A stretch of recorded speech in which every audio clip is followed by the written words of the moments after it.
So, if you did not get a chance to ask your medicine making question, go ahead and put it in the chat, and I will get to it um, after I get through with my little spiel. We're going to talk about dilutions and maths and conversions and all types of stuff that I was about to say fun stuff.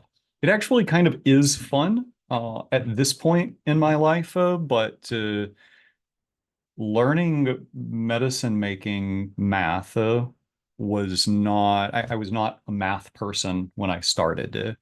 But now my brain thinks in like parts and fractions and percentages pretty well.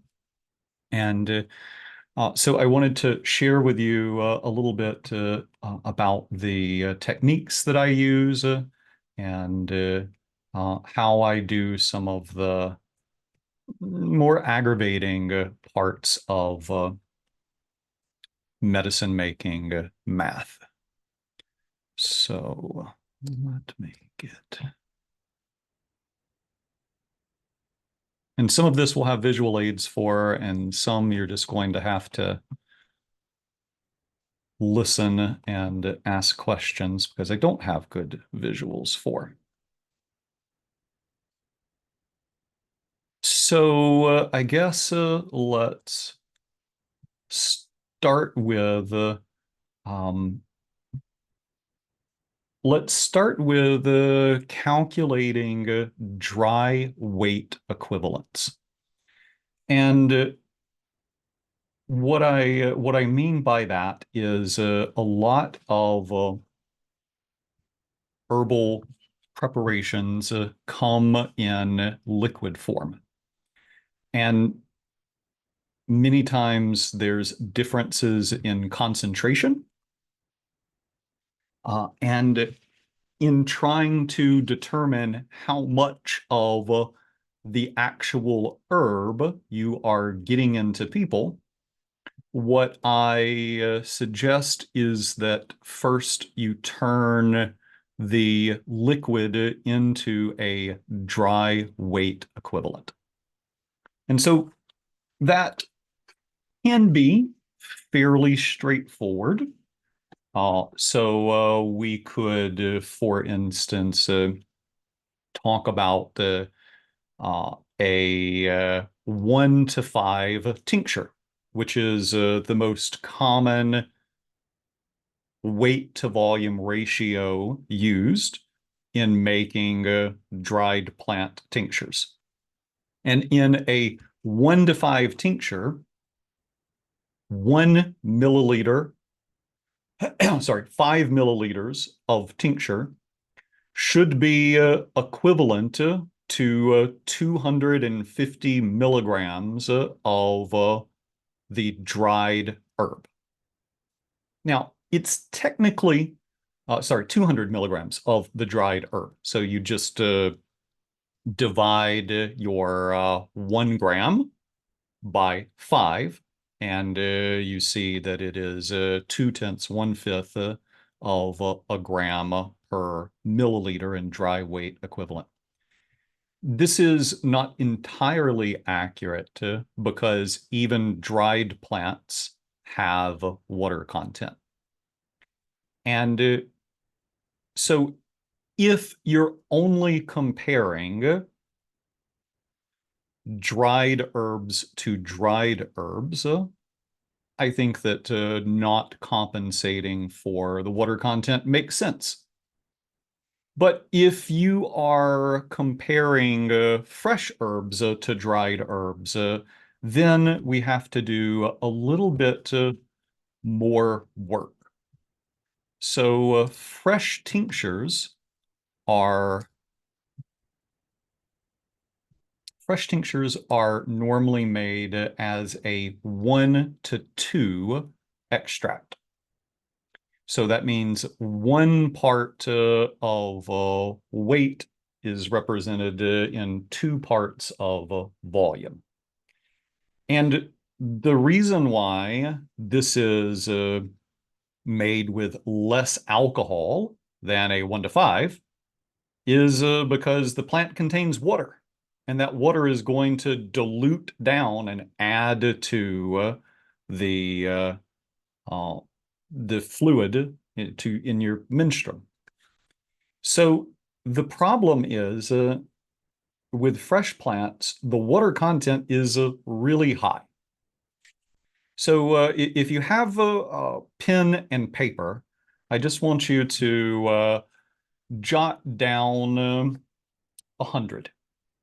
Okay, so let's say that in a fresh plant tincture, we have 100 grams of plant material.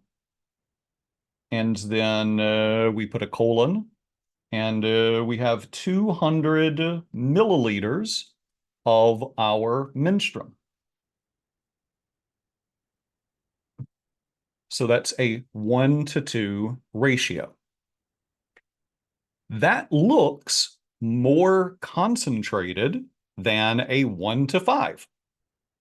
But we have to take into account the water weight of the plant. Most plants are between 80 and 90% water weight, some even more. Like I just dried down 100 grams of fresh violet leaves and 100 grams dried down to 12 grams. So it had quite a lot of water in it. Let's, for the sake of simplicity, just pick a number in the middle. And let's say that 85% of the weight of a fresh plant is water. So now we look at this ratio, 100 grams to 200 milliliters, and we have to take into account the water weight. So if 85 grams of the 100 grams is water weight, then we only have 15 grams of dry plant material, and we have 85 milliliters of water that have to be shifted to the other side, to the volume side, because it contributes. So we now have 15 to 285. So if we break that down even more, let me just get my trusty calculator out here. So 285 divided by 15 is 19, and 15 divided by 15 is 1. And so a fresh plant 1 to 2 tincture is equivalent to a dry plant 1 to 19 tincture. That is much more dilute than a 1 to 5. It's almost 4 times as dilute as a 1 to 5 tincture. I'm going to throw a slide up that illustrates what this might look like in determining the dry weight equivalent in a formula. So let me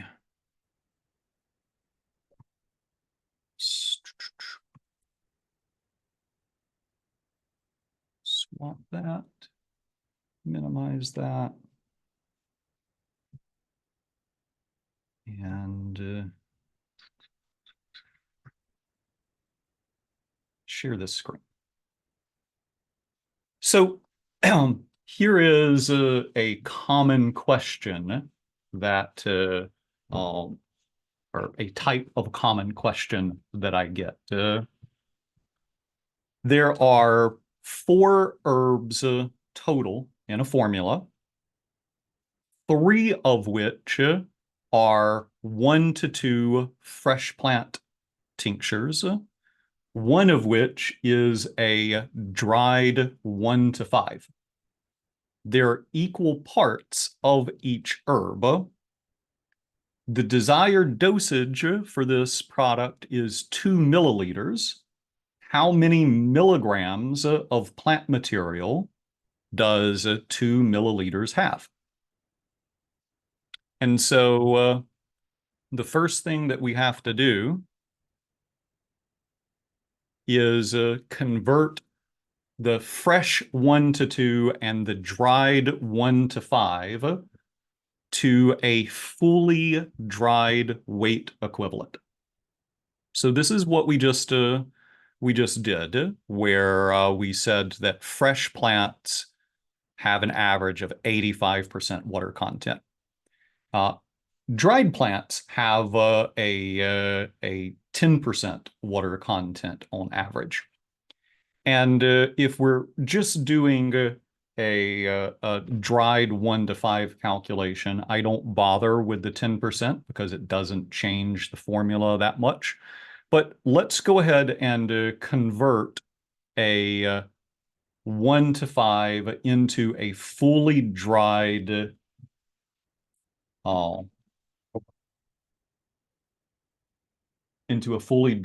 equivalent. So on your paper, let's write out another 100 grams. And then a 1 to 5 means that we would have 500 milliliters of our solvent. So that's a 1 to 5, but 10% of this dried plant material is actually still water.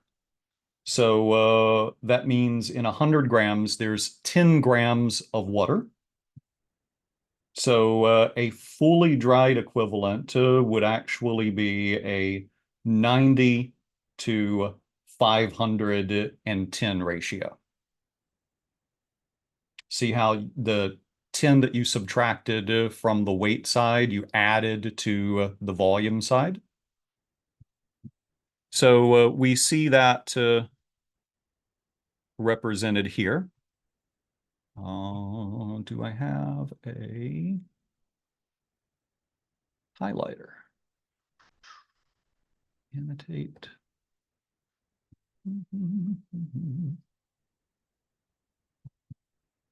So we have 100 gram of dry plant material at 10% water means there's actually 90 grams of just plant material. And we add that 10 milliliters, which is 10% of the 100 that we started with, over to the volume side. And so a dried 1 to 5 is actually a 1 to 5.6 fully dry herb equivalent. So we have the fresh plant material at 100 grams and 200 milliliters, but actually that is only 15 grams of plant material, and you add the 85 over to the 200, and then divide by 15, and this gives you a 1 to 19 dry herb equivalent. I just want you to ponder that for a second. If you frequently make tinctures at a 1 to 2 fresh plant ratio, this is saying, without doing anything else, that you have to take almost 4 times as much fresh plant tincture to get the same amount of plant constituents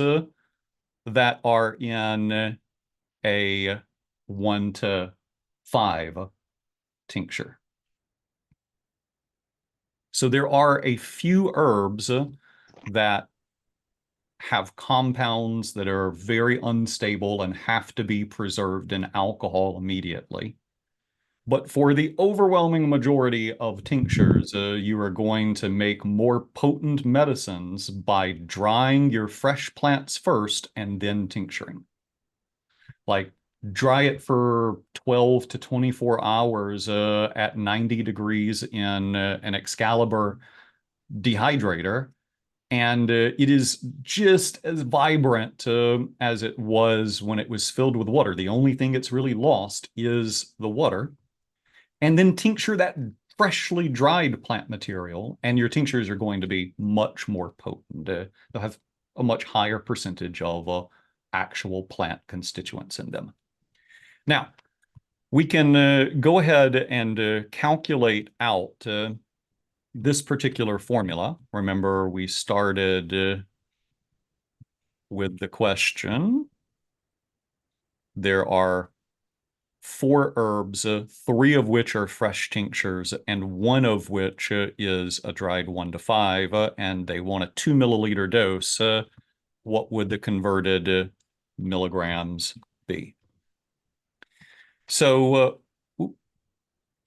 we have figured out that our fresh plants are, man, my monitor is being super touchy. Swap. There we go.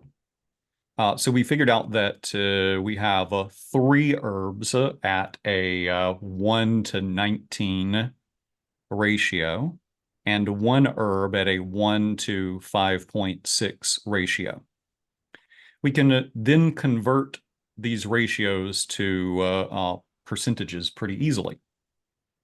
So a 1 to 19 dry herb equivalent, we can say, is almost a 5% by volume dilution, and a 1 to 5.6 is a 17.6 by volume dilution. So we've got a solution containing 3 parts at 5% and 1 part at 17.6%. We can use alligation median to do the sum of the total parts and give us a percentage. So we find out that there is 81.5 milligrams per milliliter of plant material in this tincture. And in 2 milliliters, that would be 163 milligrams of dry weight equivalent. That is a little bit more diluted, or quite a bit more diluted than a standard 1 to 5 would be. So, clear as mud? Does that make sense?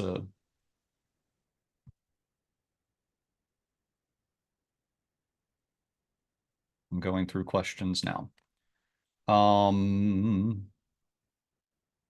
Yeah, so freeze drying, you just assume that there is, it's not 0, but what is it? Probably 1% or so in dried plants. You can weigh them and dry them before and after to determine the water content. That's really an essential step that I probably should have led with. I did the example of I just dried some fresh violet leaves. And that's what I recommend if you're going to do fresh 1 to 2 tinctures. You need to figure out how much water content is in your plant. So take 100 grams, throw it in your freeze dryer or dehydrator, run it, and then weigh it. If it weighs 10 grams, then your plant had 90% water in it. If it weighs 20 grams, then it had 80% water in it. But yes, freeze drying is even better than normal dehydrating at removing water content.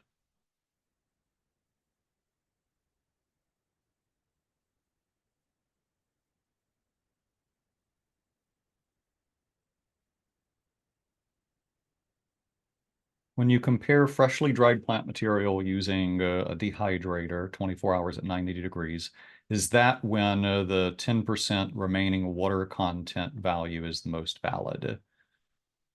Storing a dried herb,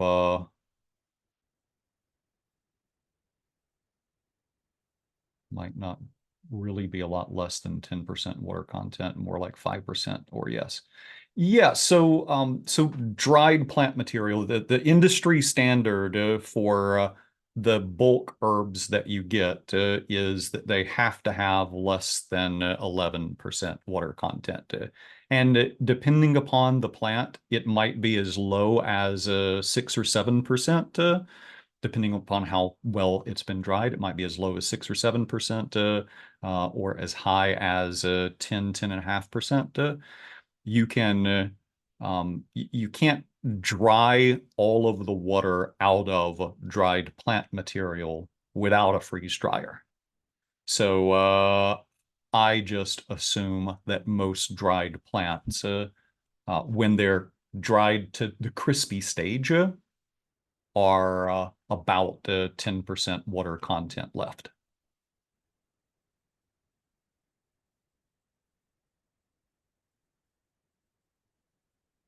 Yeah, the variability of water content can be quite a lot, even in the same plant, depending upon rainfall and time of harvesting. If you harvest a plant first thing in the morning, it will have more water content in it than if you harvest it at, noon on a 100-degree day. Different times of the year, waterfall. So I really recommend if you're going to do the fresh plant tinctures, which I don't think that in most instances those are best, but if you're going to do them, then you should get a sample of every batch and dry it down so that you know how much water you added into your tincture with the fresh plants. Does using 70 to 80% alcohol make a difference? Okay, so you make a difference in what? We're going to talk about alcohol percentages in just a minute. How do you determine the water content in plants? You take a fresh sample and weigh it, and then you dry the heck out of it and look at the difference in weight and calculate that as a percentage of the plant. Freeze drying might preserve more of the volatile oils. Freeze drying does have the potential to change and or damage some plant compounds, and there's not a ton of research on in what instances is freeze drying better or not. But also we have organolepsis. We have the ability to smell and taste herbs and compare that to other preparations or drying methods. And we can use our senses to, especially with practice, to determine the relative potency. Like anytime you make a new batch of tincture or glycerite, or anytime you dry a new big batch of herbs to use as tea, I encourage you to taste it and not just taste it, but in an ideal world, compare it to your last batch. Like I've had some years, especially with volatile rich plants, that I made a tincture that I tasted it, and it was like it tasted twice as potent as the previous year's batch did. And so I make a little note, don't need to use as much on that bottle. And I try to keep that in mind when formulating. Maybe I can use less because this one is more potent.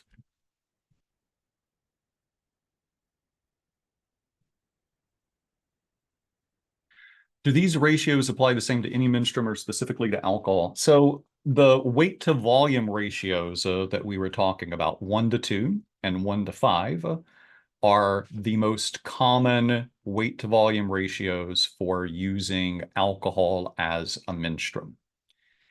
Pretty much all of medicine making, no matter your menstruum, uses a weight to volume ratio because no matter how much volume, what we're really interested in is how much of the plant material people are ingesting at one time.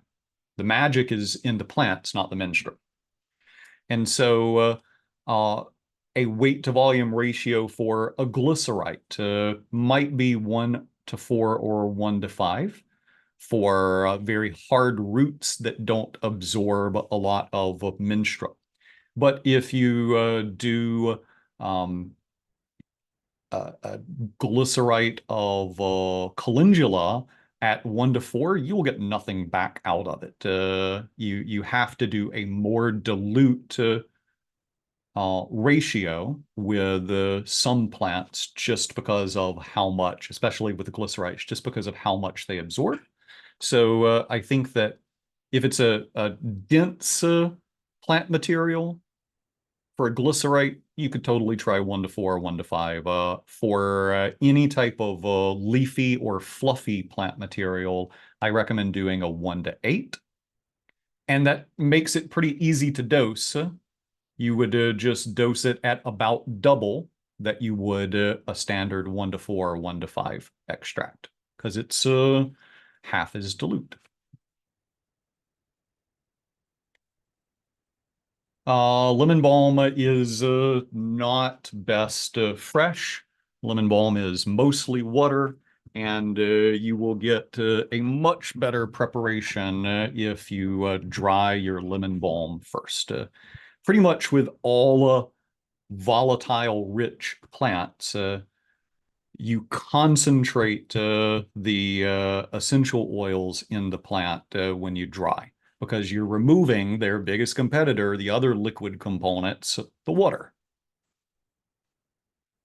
So yes, lemon balm, eat it fresh, but if you're wanting to use it medicinally, freshly dried is much more potent, about 4 times more potent than a fresh 1 to 2.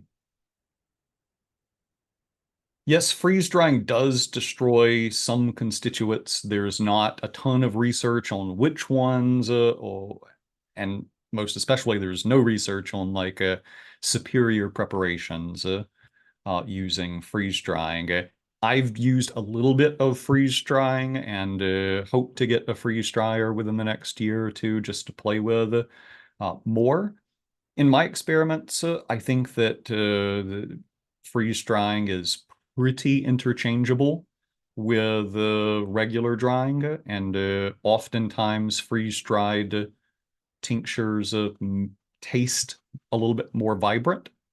Um, Presumably, freeze drying does a better job at preserving some of the chlorophyll molecules than drying, which tends to degrade those molecules.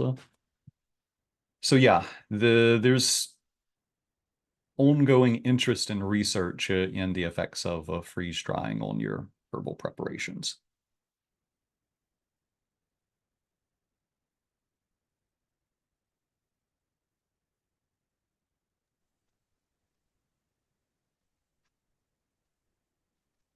Hmm. So yeah, Joe says many times I've said that the fresh plant is more potent than dried, such as blue vervain, if I remember correctly. Um, well, the answer to that is complicated.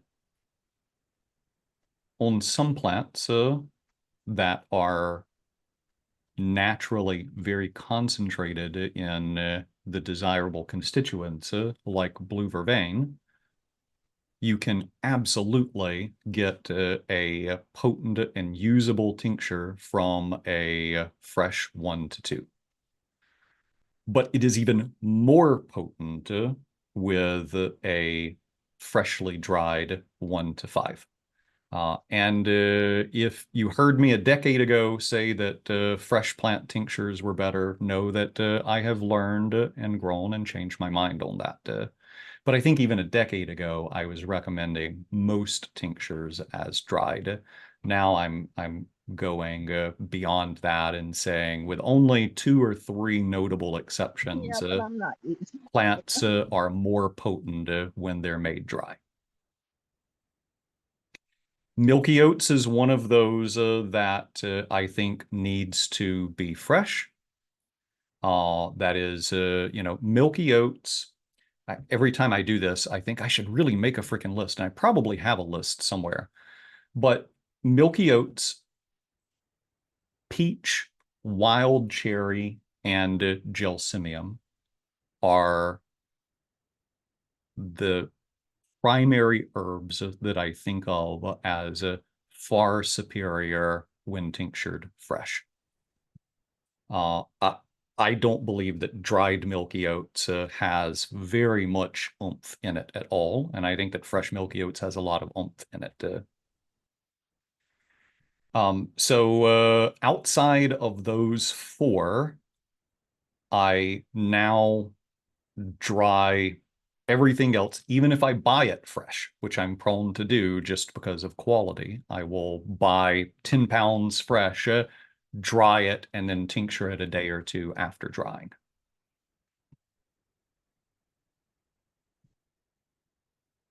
Ooh. Um, what would you say are the 5 or 10 top mistakes when doing herbal math slash medicine making on the whole? Um, I don't know that I would characterize many things as mistakes when it comes to herbal medicine making. I think that there are more potent, more effective ways to make herbal medicines. And I tend to gravitate towards those because I think that it's much easier for my clients to take lower doses of more concentrated medicines than it is to take larger doses of less concentrated medicines. But I don't think making herbal medicines less concentrated is inherently a mistake. It just means you have to adjust your dosing strategy. And maybe that's where I see the biggest issue is people dosing 1 to 2 fresh tinctures as if they were super potent instead of dosing them 4 times higher than they would a standard tincture. Uh, so maybe that could be not a medicine making or math mistake, just a nosology, just a dosage mistake. Um, And I'm going to contemplate that question more, and if something pops into my head, come back and talk about it. Yes, freshly dried, much different than dried.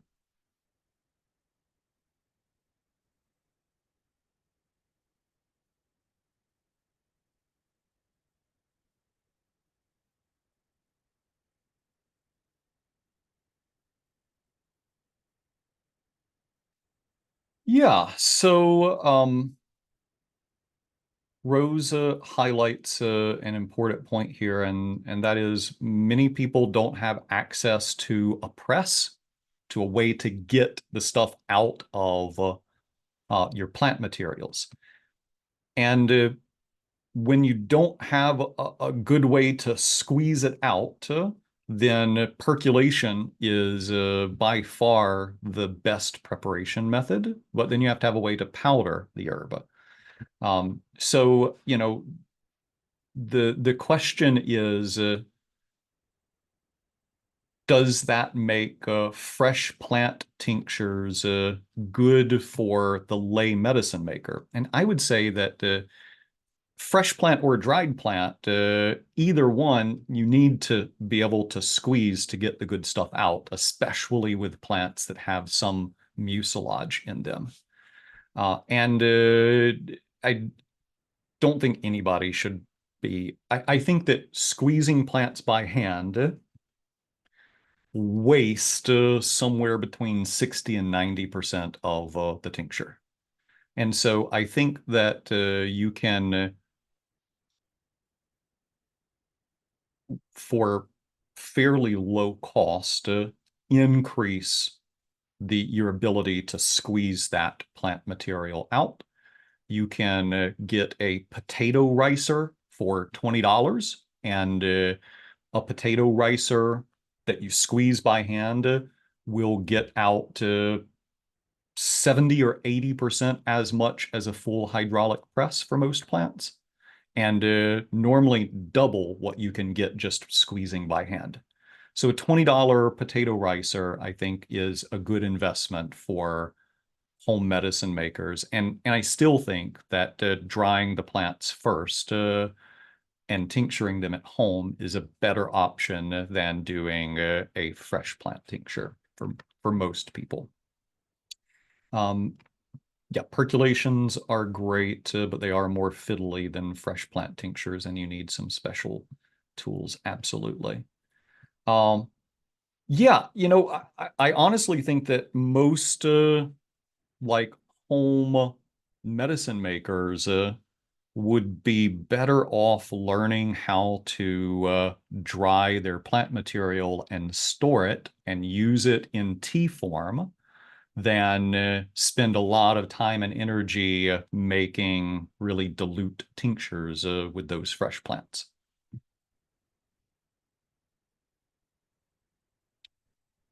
Is is there a limit on the amount extracted? If you make a double extract, if you add more plant material to a tincture, is it twice as potent, or is there a max extraction? Oh, that is juicy. So you can make them more potent through a variety of methods. So you can make a double extract where after you press your tincture, you use that tincture as new menstruum for more plant material. Alternatively, if the plant that you have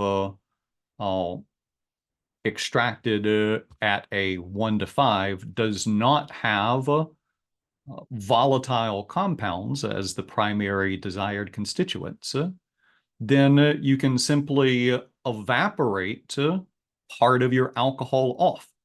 So let's say you do a 1 to 5, you can, and let's say you get 80% return on your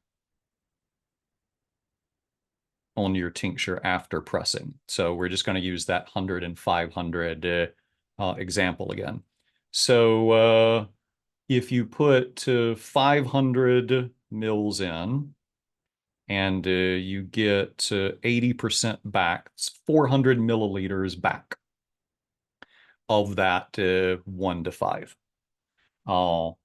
If you take 200 milliliters and set it aside, and you take the other 200 milliliters and you pour it in a glass dish or a silicone baking dish, and you pop that into your dehydrator, you can evaporate it down to nothing, to gum or a powder stuck on the bottom of your container. Then you take that 200 that you set aside and you dump into that container and you pull back into solution those compounds that have been left after drying out half of your tincture. Now you have a 1 to 2.5. Or you want to make a fluid extract. A fluid extract, you would say, okay, I've got 400 milliliters of a 1 to 5 tincture. And I want it to be a 1 to 1. So you divide that 400 by 5, and you say, okay, so I want my finished volume when everything is said and done to be 80 milliliters, because that is the 1 to 1. So you reserve that 80 milliliters.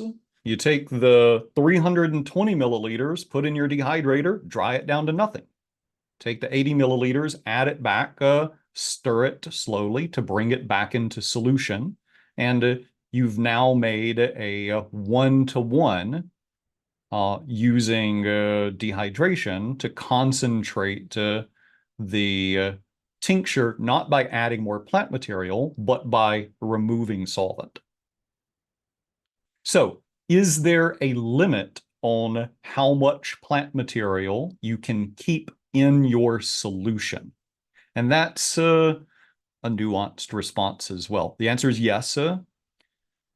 The answer is also it's not just the compounds in solution, it's also the compounds in suspension that are desirable. And typically, things start to fall out of solution once you get to a 1-to-1 or below. So, without special tech, practically the most concentrated liquid plant extracts that you can make are a 1-to-1 or maybe a 2-to-1, depending upon the plant. More concentrated than that, and stuff will just start settling to the bottom of your tincture, and that stuff is probably desirable. So, yeah, there is a limit on the amount extracted, and that applies whether you're adding fresh plant material or whether you're reducing the percentage of menstruum. Great questions.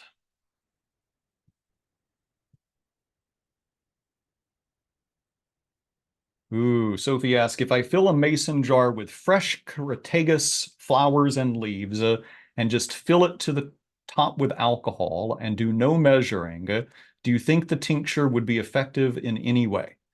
I don't make much of my own tinctures, just learning. No, I don't think that tincture would be very effective. The dosage, so I don't think that tincture would be very effective if we are thinking about using hawthorn leaf and flower for congestive heart failure. There are a lot of other things that we might consider using hawthorn leaf and flower for that have nothing to do with the concentration of the tincture. We might choose to use hawthorn leaf and flower because the the taste reminds us of home and comfort.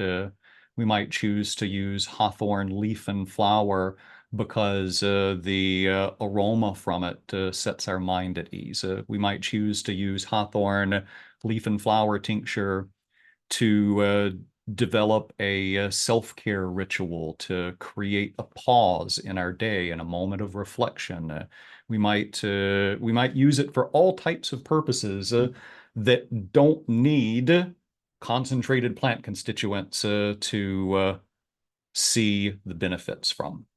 But if we're talking about using hawthorn for the flavonoids, which have been shown to improve cardiovascular function and congestive heart failure, then the dosage necessary of that preparation would be so high that the person would stay constantly drunk.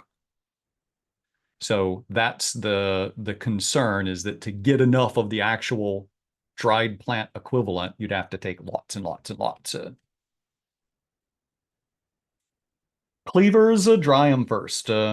Wild cherry bark, I don't dry my wild cherry bark first. If you dry your wild cherry bark first, before you tincture it, you probably should hydrolyze it by soaking it in water and then adding your alcohol after the aroma of almonds has started to come out, because it is the cyanogenic glycosides in wild cherry that are the dominant medicinal constituents. What do you think about St. John's wort extract? Freshly dried is much more potent than fresh on St. John's wort extract. And I have seen well-dried St. John's wort retain its color and vibrancy and taste for up to 6-8 months. And I would rather tincture 6-month-old, really well-dried St. John's wort than fresh out of the field St. John's wort.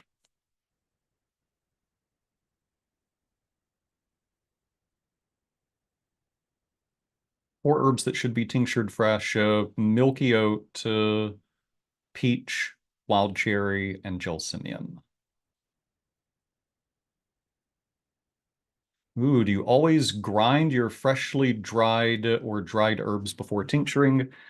If I don't powder them first, which I will do if I'm making a percolation, uh, if I'm not going to make a percolation, then I don't typically powder them. Rather, I put them with my menstruum in a blender.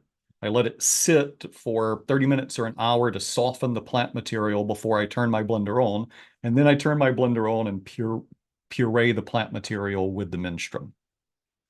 These days, in my lab, we use an ultrasonic extractor to make extracts as quickly as you can make percolations without having to powder them first. And this is the method that we typically use. Dried plant material, menstruum, blender, soak for an hour, puree for 5 to 30 minutes on and off until it's really well pureed. Transfer into the ultrasonic, hit the button for an hour, take it over to the hydraulic press, and it's ready to go. But with an ultrasonic extractor, you're using sound waves to constantly agitate your plant material and to break open the cell walls of your plant material so you get a much faster extraction. Alternatively, you can take your dried plants, add to your alcohol, let it soak, add that to your blender, puree, and then transfer that into a jar and give it a shake every day. And, you know, you can start using it within a day or two if you need to, but typically I let mine sit for 3 week minimum, 20-year maximum, depending upon how, if I need it, that's kind of when I press it.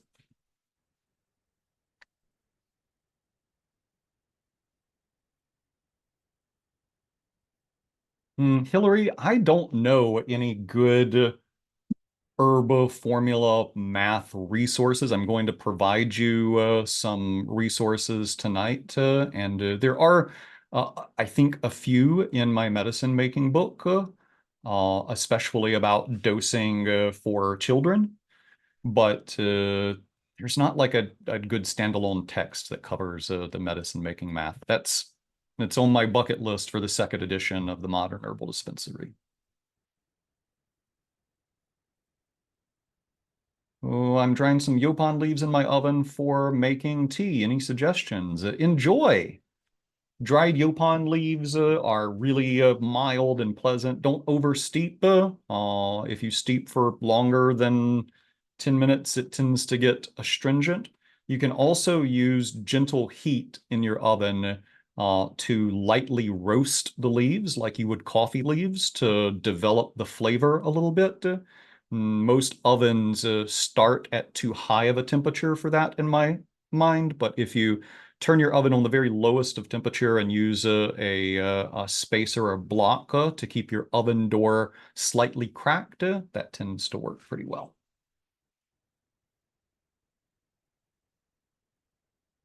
What additional considerations when doing double or triple extractions, mushrooms or others?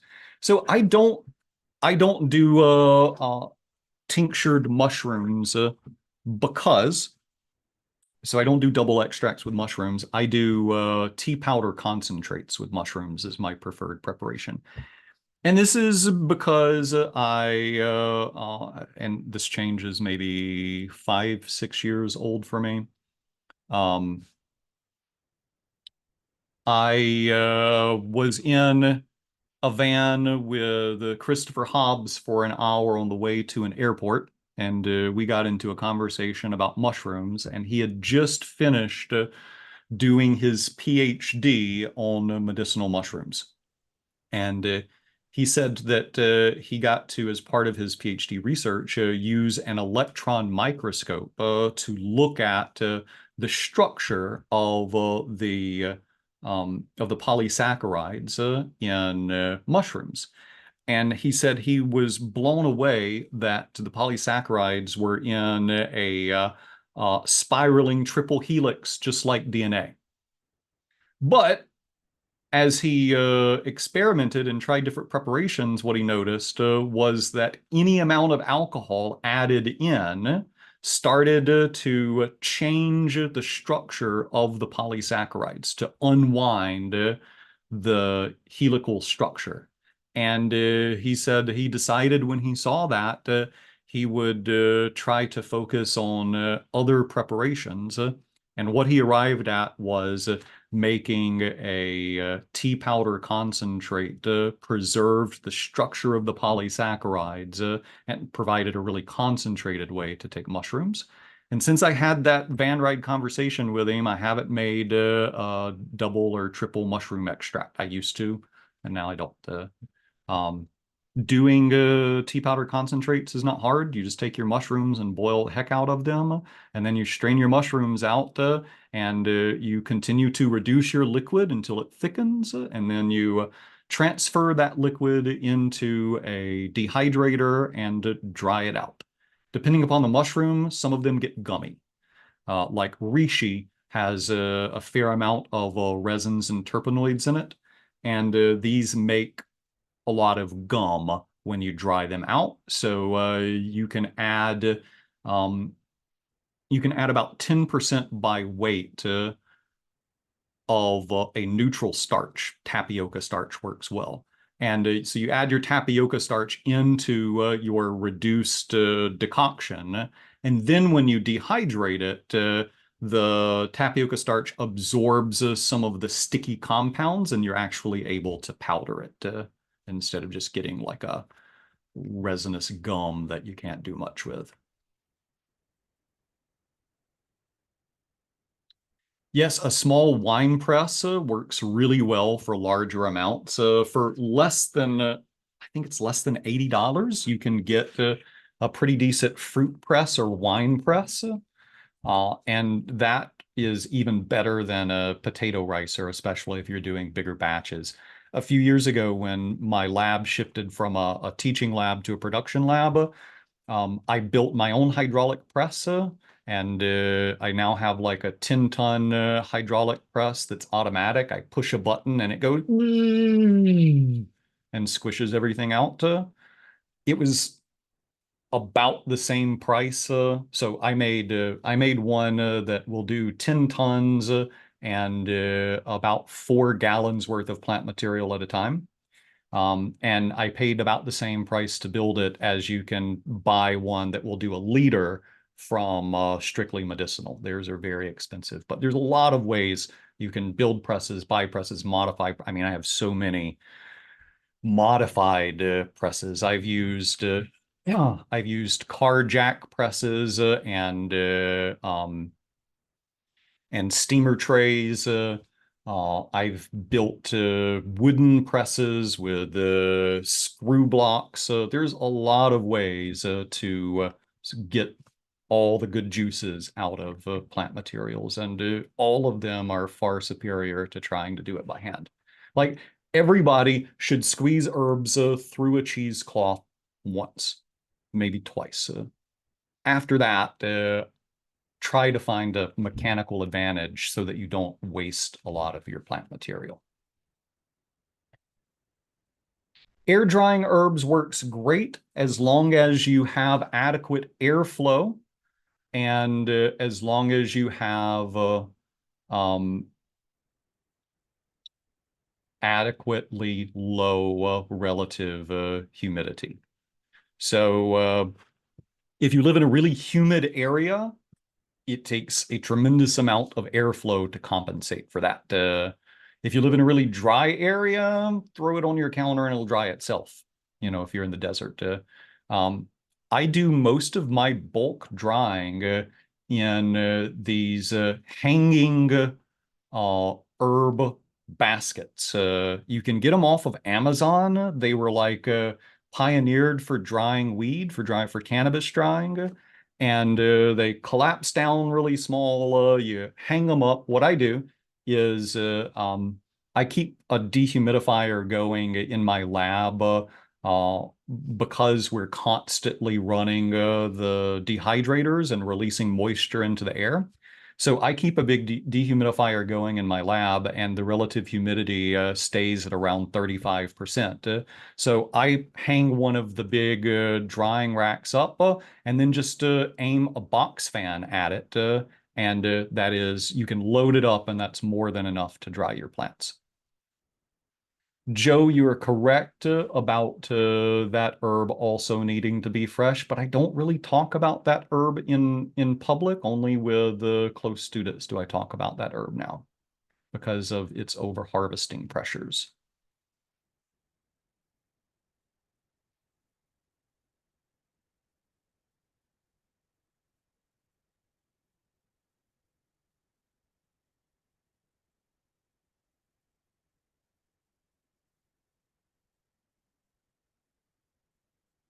So I'm trying to read a question, but there's a weird emoji thing there that I can't get past. No, nope, that didn't do anything.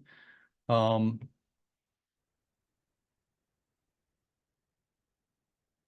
Yes, Josephine, I am saying that the taste of alcohol has nothing to do with the medicinal strength of the plant.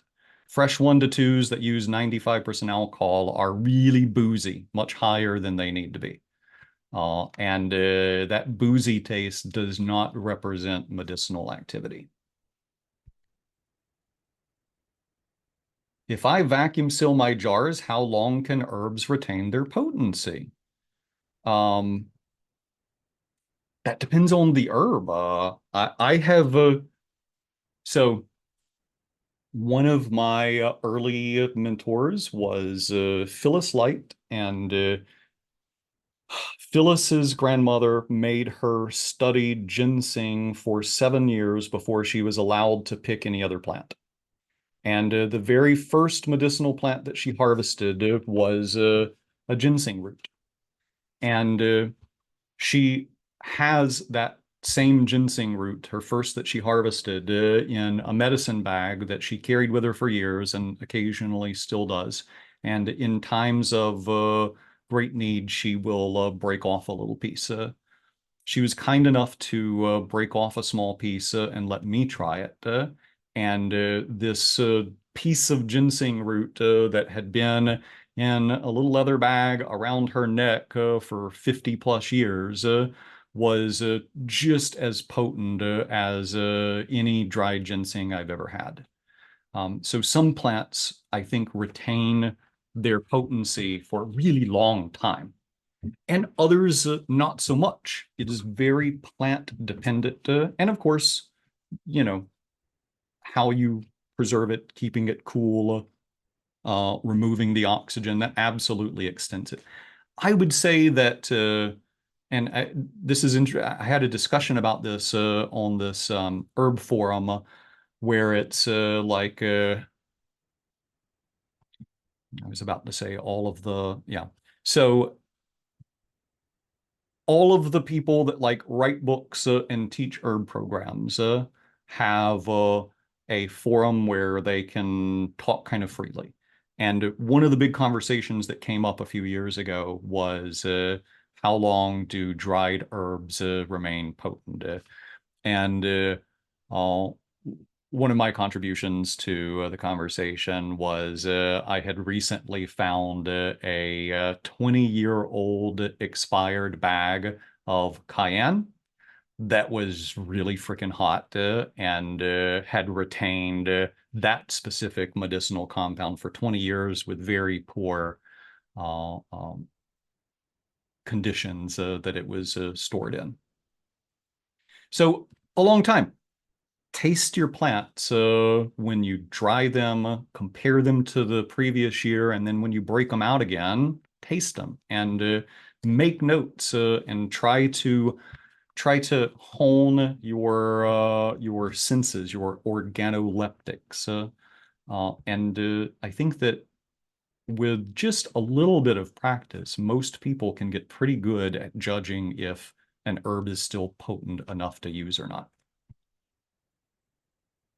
Ultrasonic is not the same as the magic butter machine. I also have a magic butter machine. I think referring to it as a manic bitter machine is hilarious, and I'm going to steal that. So thank you, Lisa. I love my magic butter machine for doing oil extracts. Occasionally, still use it for tinctures.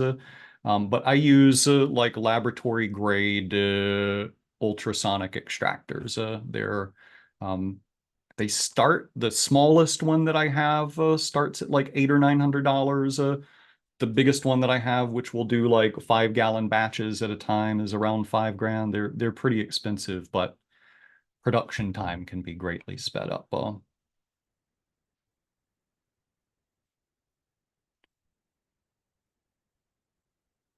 Oh, cool. Lisa Ganora has a medicine math calculator for sale, spreadsheet style. Nice.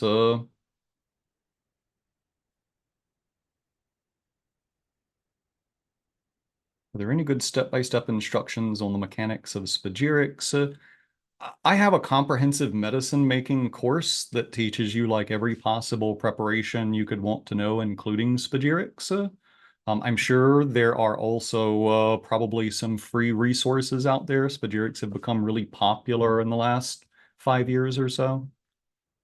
Um, I, I make spagyrics once to show people, like to show a group of students that can be done, but I don't use them. I don't think that they're more potent than standard tinctures, and they're a lot of extra work. So if it's a really special plant and I want to put extra intention and time in it, I might make it for myself. I might show a group of students how to use it, but they're not what we use in clinic.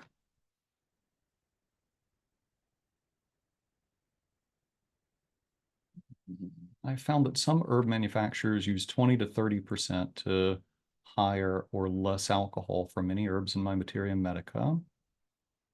Different sources, universal agreement on percentages.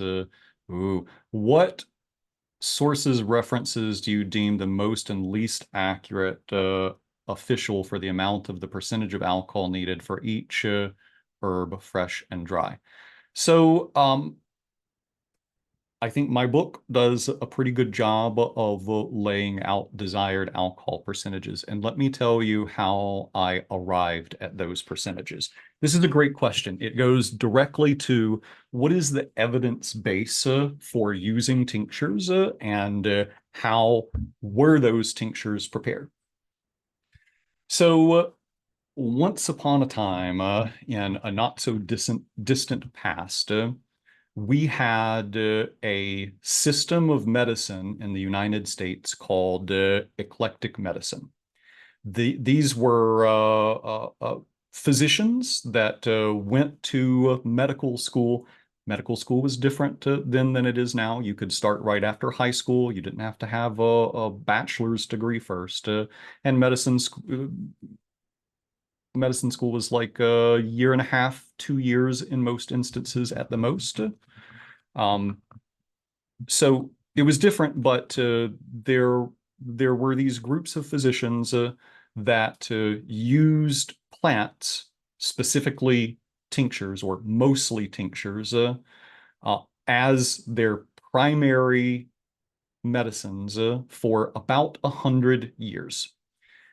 So from the 1830s until the 1930s, there were botanical physicians. And these botanical physicians partnered with some of the most brilliant minds in pharmacy, specifically John King, one of the early founders of eclectic medicine. He was first gen. Alba Curtis founded first gen. King partnered with John Uri Lloyd. John Uri Lloyd was a pharmacist and was elected president of the American Pharmaceutical Association multiple times because he was widely regarded as the most brilliant chemist of his generation. And he loved plant medicines. And his brother and John Uri Lloyd, forget his brother's name, but he sent his brother. So they founded a company called Lloyd Brothers, and he sent his brother, who was interested in ethnobotany, around the world to collect medicinal plant samples and send them back for him to experiment upon, along with drawings of the botany and identification. And he did decades of experiments on plant extracts. And in doing so, developed what he considered to be the best solvents, ratios, and kind of like all of the nuances of medicine making. He figured that out, and you can find that information in a variety of eclectic medical texts, the most accessible of which is King's American Dispensatory 1898, which is freely available on Michael Moore's old website in a downloadable PDF, or it's available as searchable web pages on Henrietta Kress's website. So I started my medicine making doing folk methods, and then found Richo Check's book and started playing around with different preparations. And then I eventually found the eclectics. And so I used them as my base to experiment from. I didn't take anything at face value, but I said, hey, this seems like a pretty good starting place. So let's make a tincture with 65% because that's what's in the King's American Dispensatory. But I'm also going to make another batch of the same plant material at 25% and take them myself and taste them and see what I think. And so for years, I experimented and I tasted and I compared batches, and the percentages that I arrived at in the modern herbal dispensatory are based on originally the eclectics, John Uri Lloyd and King's American Dispensatory, and then expanded and occasionally tweaked or fine-tuned based upon my own organolepsis and experiments in my body and with my clients. Um, Also, there were some plants that were not in King's, and for plants that I did not know where to start, I made 3 different preparations, 75, 45, 25, and tasted them and used them and tried to figure out which ones made the most sense to me. So that's where I get my numbers from. You will see that in UK herbalism, they often will use 25, 30, or 35% alcohol for everything. Now it's all freshly dried stuff. They aren't diluting down their fresh plant tinctures too much. Um, but my understanding is that particular preparation and corresponding dosages, because they also use slightly different dosages than we tend to. That comes primarily from a tincture company in the UK, Rutledge, which did its own internal analyses, and we don't have, like, they didn't publish about that. They just said, hey, we ran these experiments and we're doing all of them this way because we find them to be superior. They were like the biggest tincture manufacturer, and so UK Herbalist transitioned away from higher percentage alcohols towards lower percentage alcohols, I think, because of a shift in industry more than anything else.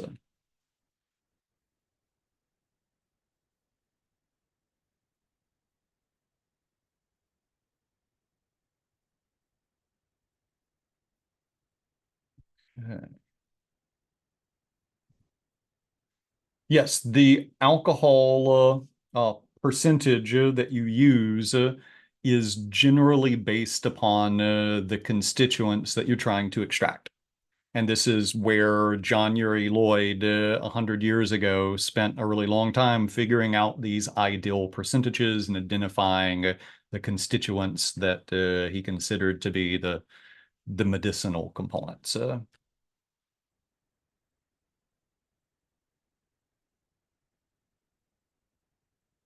Oh, thanks for the compliments on my book. I am a big critic of my book. It has a lot of issues that need to be fixed. And also, it's still a pretty good resource and has a lot of really, I think, helpful information in it.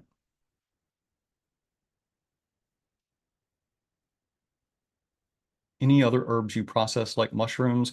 Oh, I do tea powder and tincture powder concentrates for a number of different plants. It just kind of depends upon what my goal is. So like a Cotinopsis tea powder concentrate works really well. Amphipogon tea powder concentrate works really well. Um, I have made a Solomon Sill tea powder concentrate, but I have not figured out how to consistently get it to uh, where I want it to. Yeah, there's as long as the constituents that you're going for are, as long as they are not volatile, then there are a lot of ways that you can concentrate your preparations and remove alcohol and have really potent preparations. Is it true that alcohol below 40% can lead to spoilage? Ah, so if you start with sterile material and sterile containers, your minimum alcohol necessary is about 15%, according to the FDA. I recommend shooting for a minimum of 25% to reduce spoilage. It lasts longer. That 15%, especially if it's starchy, can be problematic because, when it's sitting on your shelf, you're going to slowly evaporate some of the alcohol out of the bottle. I don't know if you've ever seen that, but you take a liter a bottle filled to the brim and put it on a shelf, walk away and come back 5 years later, and it will be a couple hundred milliliters less just from the natural evaporation. So because plants contain some amount of water content, and because over time there is the risk of losing some of the ethanol from solution, I recommend a 25% minimum alcohol. Now, if you don't start with sterile stuff, so if you're starting with dirty dried plant material, if you're starting with fresh plant material, if you don't clean your glassware, you can absolutely, if you introduce enough bacteria or fungi, you can absolutely ruin tinctures all the way up to like 70%. 70% is alcohol is really where you get a complete sterilizing effect. But if you're using good basic medicine making practices, 25% minimum is fine. Where did you purchase your ultrasonic extractor? Yeah, so I use, I can see it's got the label, the writing is blue. What brand is that though? I purchased it from a laboratory supplier. Um, Southern Lab Works probably, or USA Labs probably. And I don't remember the brand off the top of my head, but if you really want it, you can email me and I'll send it back to you. Uh, am I writing a new book now? I'm writing six new books right now. Yes, I am on a writing whirlwind the last year or so.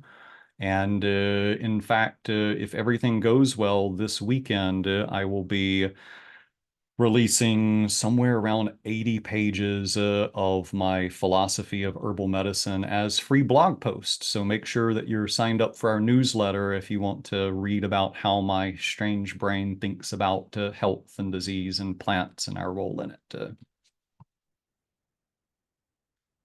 Um, okay, so what else did I want to talk about here? Because we're this is great questions. So I talked about converting to dry weight equivalents. I want to talk about alligation alternate, and also drops per dose. So how many drops are in a milliliter? That depends upon what the viscosity of the liquid is and how big the orifice of your dropper is. So the bigger the hole, the bigger the drop, the thicker the liquid, the bigger the drop. The thinner the liquid, the smaller the drop, the smaller the hole, the smaller the drop. So if you take 95% ethanol just by itself, it is 35, 36 drops per milliliter out of a standard 1 milliliter orifice. If you take pure water out of that same 1 milliliter orifice, it will be about 16 drops per milliliter. So alcohol is a thinner fluid than water is. When you mix alcohol and water together, the amount of drops per milliliter starts to equal out. So if you have an alcohol percentage that is really high, like 75%, you're going to be around 30 drops per milliliter. If your alcohol percentage is 25%, really low, then you might be at 20 drops per milliliter.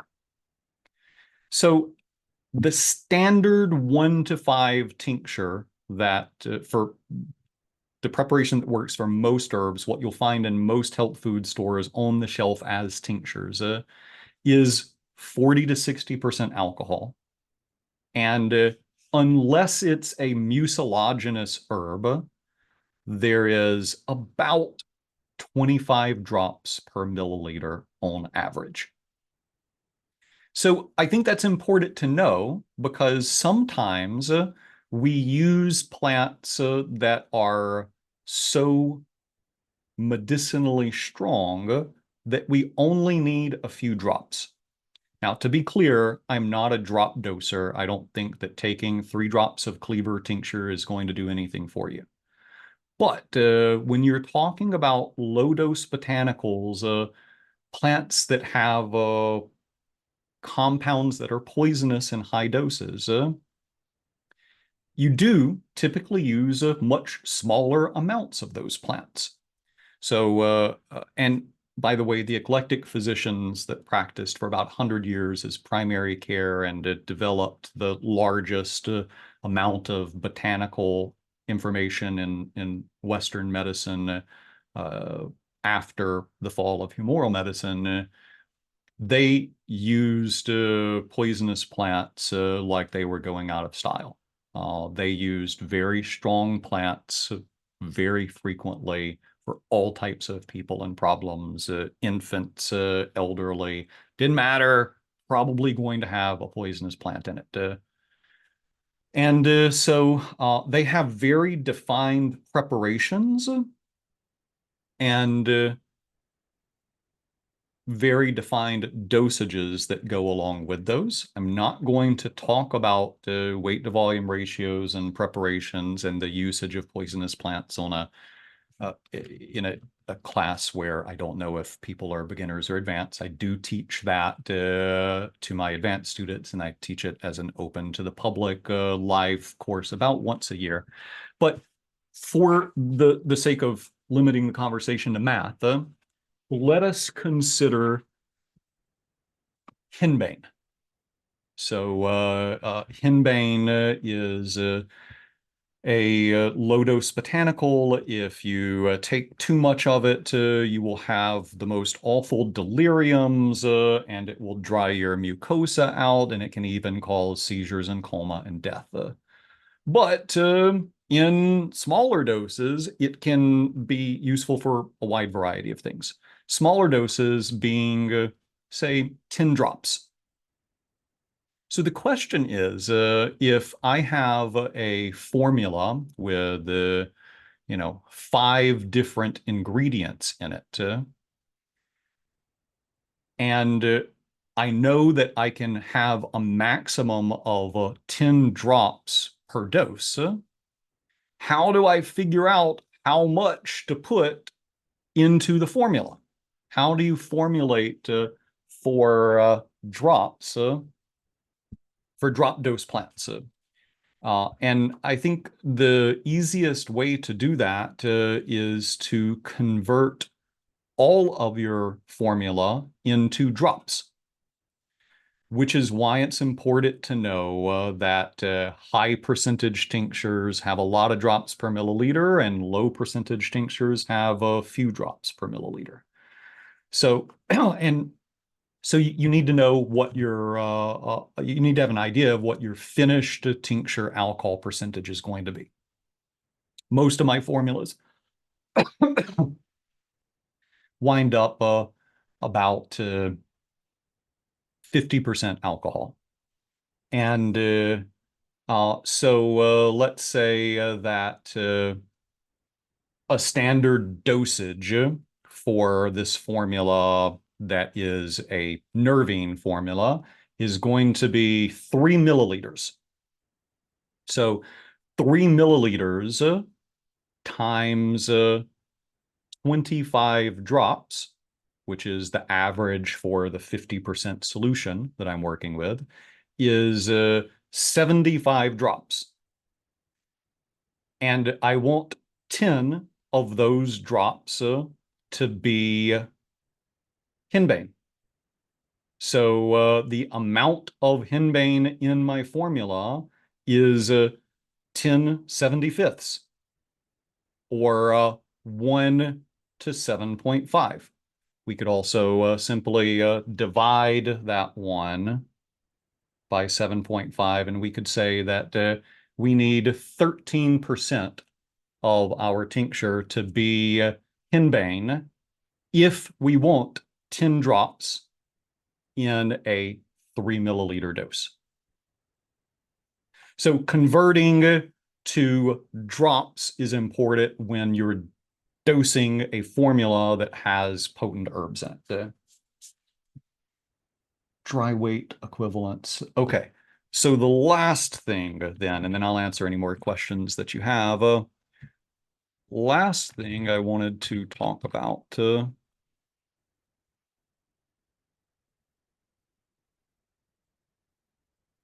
was alligation. So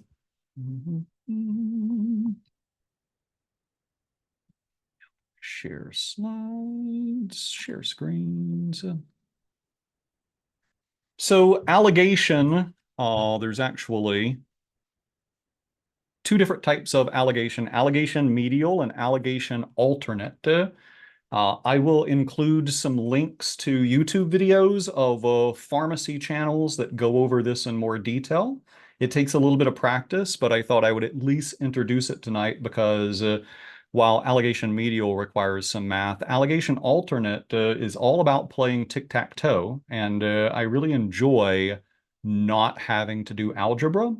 So alligation medial is where you have different mixtures with a known amount of substance in each, and you want to know the weighted average of the mixtures. And this is fairly simple, where you have quantity and concentration as knowns. So if you have, so basically, let's say, do I have a word problem up doing this? I don't think that I do. No. So I'll have to make one. So let's say that you have, you're mixing 3 different tinctures together. You're mixing 100 milliliters of tincture number 1 and 200 milliliters of tincture 2 and 200 milliliters of tincture 3. 1, 2, 3. So you've got a total of 500 milliliters of volume. Let's say that tincture 1 was at 40%, and tincture 2 was at 70%, and tincture 3 was at 80%. So now you add, so you need to know how much of your volume is from the known constituent. In this case, we're looking for our alcohol percentage. So in that first tincture that is 100 milliliters and it is 40% alcohol, there is 40 milliliters of ethanol.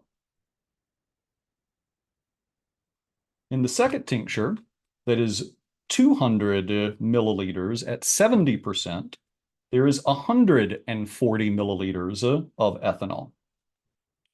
And in the third tincture, at 80%, there is 160 milliliters of ethanol. So now we add the absolute value of the known concentration. So some quantity concentration is equal to the quantity concentration of 1, 2, and 3. And the overall percentage is the sum of your quantity concentration divided by your quantity. So we say, okay, we have 40 milliliters and 140 and 160. So we have a total of 340 milliliters of ethanol in 500 milliliters of total volume. So we just divide the 340 by 500 and we get 68%, which is the end alcohol percentage of our 3 tinctures that we mix together of 40%, 70%, and 80%. That is the one that I don't like as much. Oh, yeah, no, I totally did write out an explanation for all of this. So you'll get that in your classroom. But alligation alternate is the fun one. And this is where it's commonly used for diluting down 95% alcohol or 75% alcohol, but it involves identifying your desired concentration first, and then setting up an alligation to solve for the desired concentration, where you put your, nope, where you put your pointer, laser pointer. You put your highest percentage up here, concentration 1, and your lowest down here, and your desired concentration in the center. So let's say that we want 50% alcohol here. Or no, let's not. Let's say we want 25% alcohol. Let's hit that minimum alcohol percentage. We want 25% alcohol, and we have 95% that we would put up here, and we're going to dilute it down with water, which would be 0% that we would put right here. So we have 95 minus 25, and that number goes right here. And this is the parts. So 20 parts of water, and then your water minus, so 0 minus your 25, or 25 minus 0, means 25 parts up here. So I think I have an example. In what proportion should 95% and 55% be mixed to make 70% alcohol? And so we would set up our tic-tac-toe, and we would then cross subtract and finds that we want 25 parts of the lower percentage and 15 parts of the higher percentage. So I have a little write-up in my medicine making class that I'm going to share with you. Let's see, calculating alcohol dilutions. Yeah, so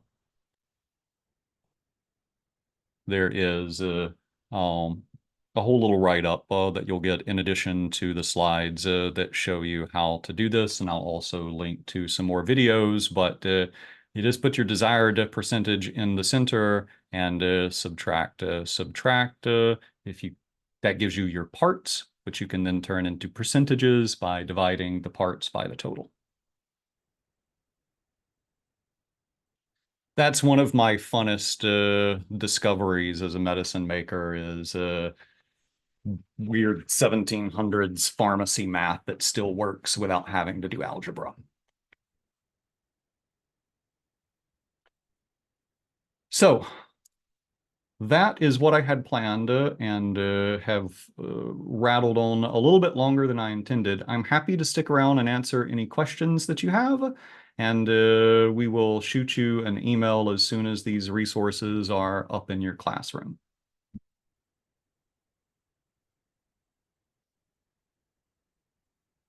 Thank you. Thanks, everyone, for the compliments. Yeah, thanks, Tiffany, for managing that chat and posting those resources. Really appreciate it.